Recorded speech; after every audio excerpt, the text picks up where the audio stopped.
So this video is for the collective. I don't want to go any further into any signs because I've been told to wait. Yeah. So there is this book called Screwtape Letters, and it's about two demons writing letters to each other on how to corrupt a human. And Screwtape being the nephew, and Wormwood being Screwtape's uncle. So it's nephew Screwtape, or Screwtape nephew, and then Wormwood is Uncle Wormwood. And they're writing these letters to each other, and they're going back and forth because they have an assignment to corrupt this particular person. And the irony behind the whole book is that it is not like the spiritual warfare that people depict it as. It's like these mean, ugly demons, and they're fighting these angels, and they're at war. It's nothing like that. They're actually talking to each other like the way I'm talking to you through a camera, and the way you're watching me. The way you talk to your friends, the way you talk to your parents. It's very normal in the 3D perspective. And ironically, when he was writing this particular book, and the book is not big, it's actually this small. It's quite, it's quite easy to read. So if you're interested, feel free. It's called Screwtape Letters. The irony behind the whole book is that C.S. Lewis documented that when he was in the process of writing the whole book, he was sleeping one night and he woke up to something burning, and it was coming from his living room. And when he got up, he walked over and he went into his living room, and he saw the devil sitting on his couch. And the crazy part about the book, when he was writing it, is that he did not see the devil and was like, oh my gosh, it's the devil. No, he actually was like, oh, it's you. I believe he did converse with him for a little bit. He's a Christian author, by the way, so it's not like he's into the metaphysical or into any other non-denominational belief system. He was a Christian writer. And he had a conversation with the devil, and then he was like, okay, well, I'm going to go back to bed, and he went back to bed. Because the devil had something to tell him about the book. All right, guys,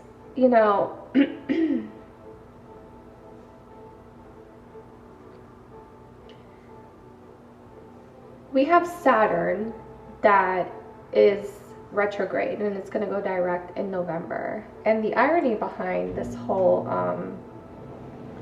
planetary bodies and all these retrogrades and transitions that are currently happening, especially in generational planets, there's going to be a lot of things that, as much as we want to hold on to a crystal, hold on to tarot cards, hold on to a Mercury retrograde so our twin flame can come back, that's not going to save you for what is needed at the very moment. And I'm not saying right now it's like, get to work, better be on your best, behavior, or else. It's not that. Generational karma, ironically, especially the embellishment of it. And why do I say embellishment? Because it is the way we decorate our lives, right? Every decision that we make, it's the people that we date, it's the people that we become friends with, it's how we handle our money, it's the way that we care for our home, it's the way that we care for our own personal self, right? Soul, mind, spirit, everything encompassing this human form that we're in here for. It really is a decoration of who we are. Many people think that by putting on a crystal or and there's nothing wrong with that, I do it, right? But you are not your crystals, right? You are not a tarot card, you are not I don't know, incense, for an example. You're not the Bible, right? You're not your church. You are who you are because you came here alone. And ironically, many people, when they identify themselves within certain objects, they don't realize that much of it is a void in which they don't know where to connect that frequency that is abandoned. You know, a lot of people, I hear this a lot, abandonment issues, right? We all have abandonment issues, all of us, right? If we were not experiencing the frequency of abandonment issue, which in my opinion, it is a void, we would not be wearing clothes, right?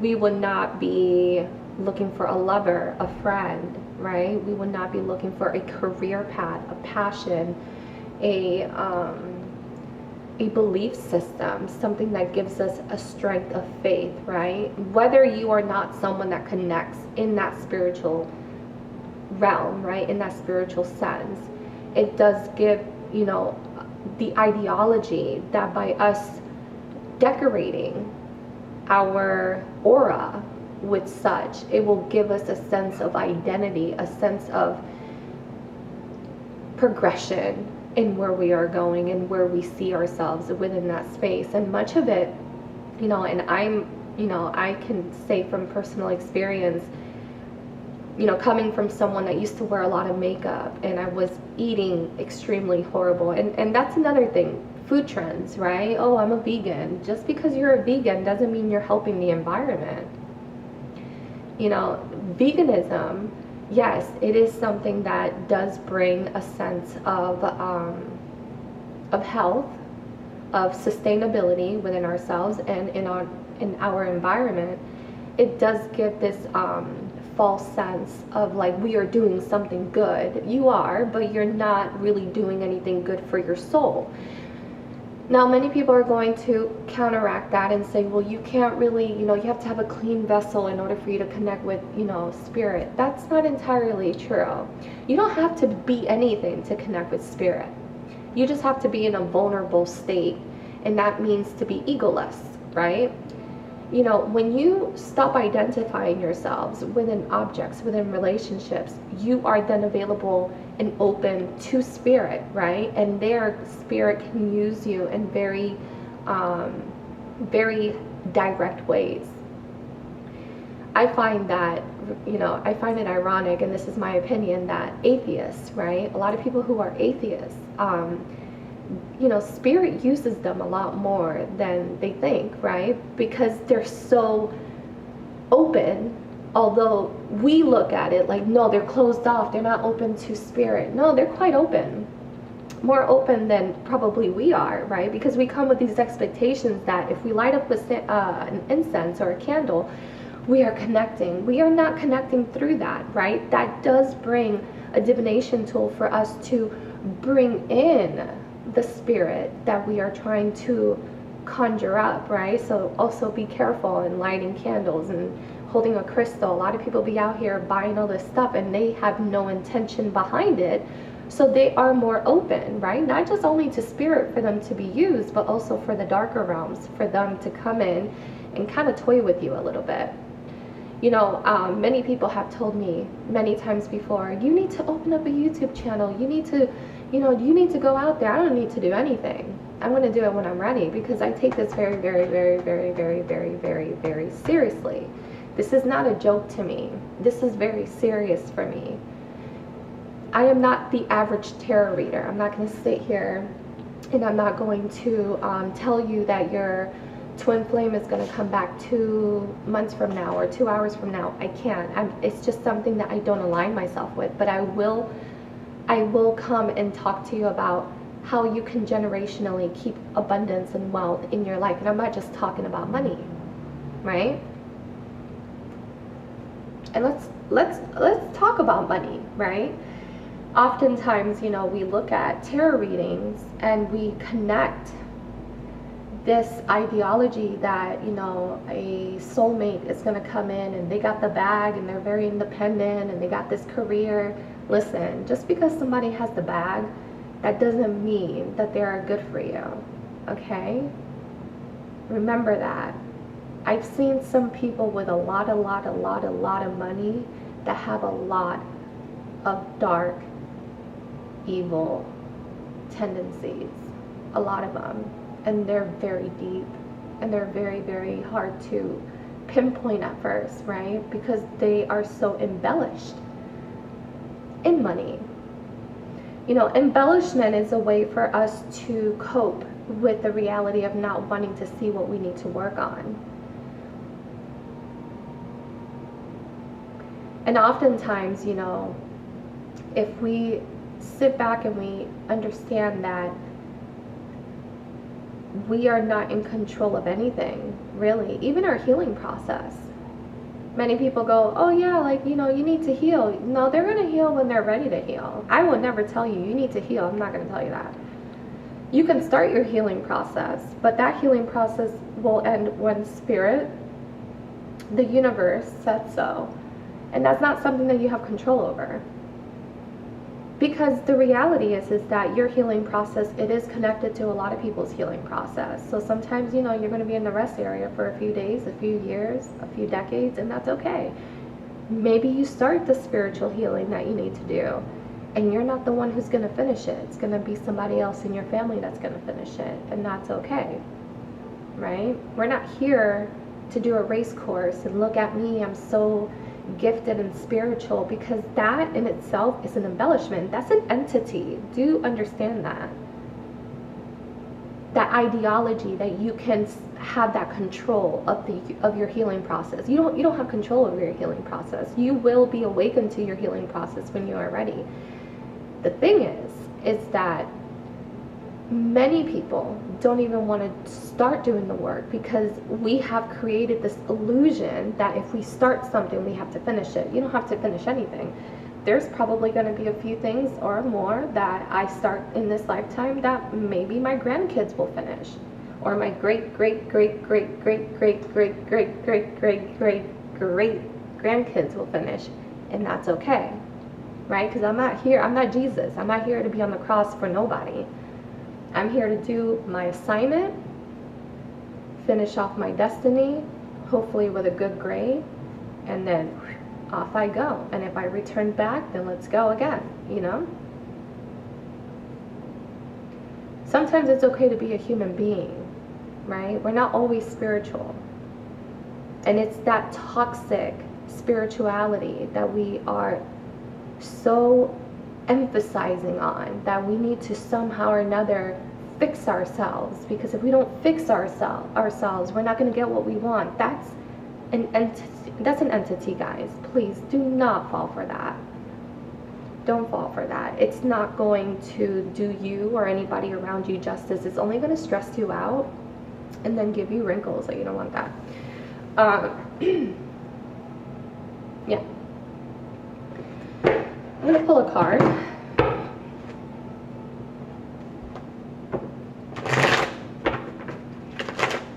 I was going to do Leo reading, but they told me no.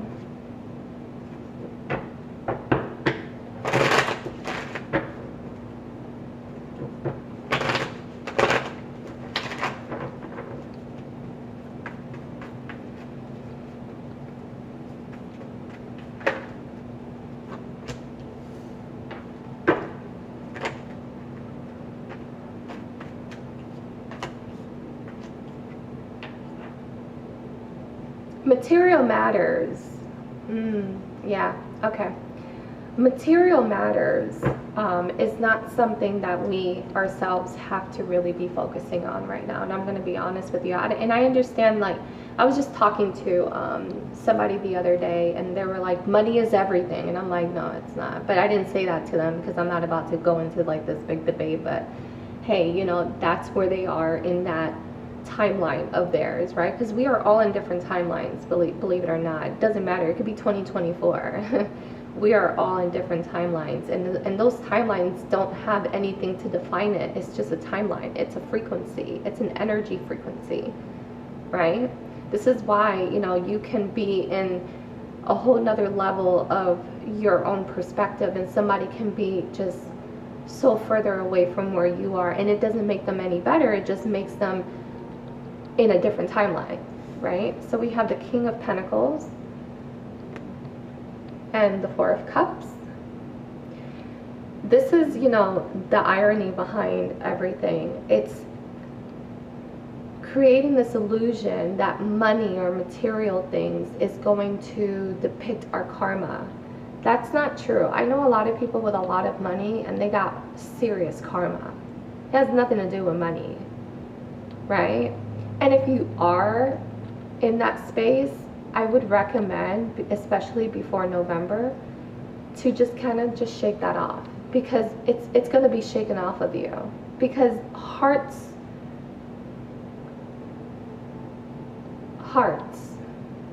it's the hearts, it's the heart. Connect with your heart. Connect with what you need to connect with, which is, where do you find yourself within that concept that you are creating, that somehow or another money is just going to bring you happiness? Money is not going to bring you happiness. It's going to bring you satisfaction, right? It's going to bring you a sense of independency, right? And there you go. It's going to bring you a sense of independency, and it's also going to bring you, you know, the clarity that you need to feel confident and secure in where you stand. But it's also going to bring in a side of yourself that's going to not only drive people away from you, right? But then you're just going to end up in where you first started, and that whole perspective is going to be shattered. And then you have to restart your healing process again. You know how many times I've been in this healing process over and over and over until I was like, aha, okay, I get it. Because it has nothing to do with anything that you have. Have you ever heard it takes you to lose everything for you to really get to the bottom, to the core of the situation? Yeah, this is it. Now, in how we utilize our leadership skills, I'm hearing the greatest migration. We will experience the greatest migration in the next few decades. A lot of migration, a lot of moving due to climate. It's serious out here. Guys, I'm going to be honest with you. We need to stop looking at veganism and spirituality as the end-all be-all. It's serious out here with the climate change. It's going to get bad. And it is getting bad. Have you been outside? It's hot. It's not good. You know, that's going to bring out a lot of different things, and you know, I'll go further into a lot of different topics when it comes down to environmentalism and the importance of really understanding where we are as a collective when it comes down to our environment. Because it's pretty serious. And if we do not take care of what we need to take care of in regards to, you know, our, oh my goodness, our home, right? The home of our children, the home in which we will expand further and further and further into a new future, right? A new future that we don't know where it's going to go. None of us know what's going to happen. It's about being led. You know, sustainability is something that's really important. And remember, sustainability is not just the environment. Sustainability is also economically speaking. You know, people have this ideology that if you don't have any kids, you know, we're doing something good for the world. No, that's actually going to be horrible. Statistics say in lowering our population, we will experience what happened in China back there, but in a different concept, in a different context. Right? Meaning that those who are not procreating, you're not sustainable in this economic standards, right? Be careful out here with that. And really think about it. And I'm not saying go and have kids, that's not what I'm saying. But just really be careful in preaching this ideology that not having kids, we're doing something good for the world. We're not. It's going to destroy our economic standards. We don't have kids, things are going to get really expensive. That's not my word. Those are studies. And that's not just like, oh yeah, some people in Harvard. No, this is the government. This is every country out there is talking about this. Prime ministers, queens, kings, leaders, they're all talking about it. They are all looking at the reality that we, as the world, have to change in how we are maneuvering in our progress, our progression as a collective.